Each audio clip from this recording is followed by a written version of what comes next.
প্রিয় আপু ও ভাইরা কেমন আছেন সবাই? আশা করি ভালোই আছেন। আপনাদের দোয়ায় আলহামদুলিল্লাহ আমিও ভালো আছি।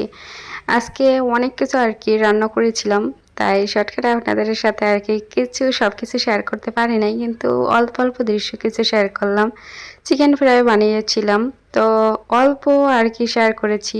একটা ভাজতেছিলাম। তাই মেহমানের জন্য। আর হচ্ছে সেমাই। এটা অনেক আগে আর কি ভিডিও করা ছিল, কিন্তু আমি ছাড়তে পারি নাই সময়ের অভাবে। তাই আজকে ভাবলাম শর্টকাটে আপনাদের সাথে কিছু আর কি শেয়ার করি।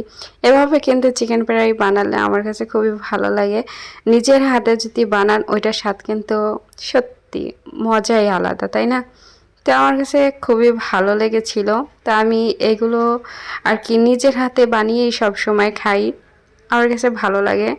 রেস্টুরেন্টে ওটার স্বাদ অন্যরকম। ওটা আমার কাছে খেতে ভালো লাগে না। নিজের হাতে তৈরি করলে এটা ভালো লাগে।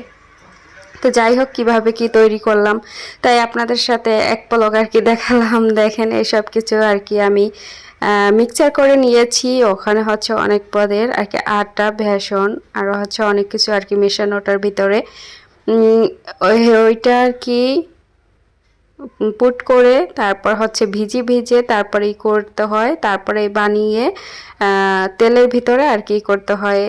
তো কেমন লেগেছে আমার রেসিপিটা? আর এই হচ্ছে পুঁই শাক দিয়ে চিংড়ি মাছ দিয়ে রান্না করা। এটাও আর কি এক পলক দেখাইছি একটুখানে। তো একটু দেখালাম। এটাও কিন্তু এভাবে চিংড়ি মাছ দিয়ে ছোট ছোট চিংড়ি মাছ দিয়ে রান্না করলে খুবই মজার হয়।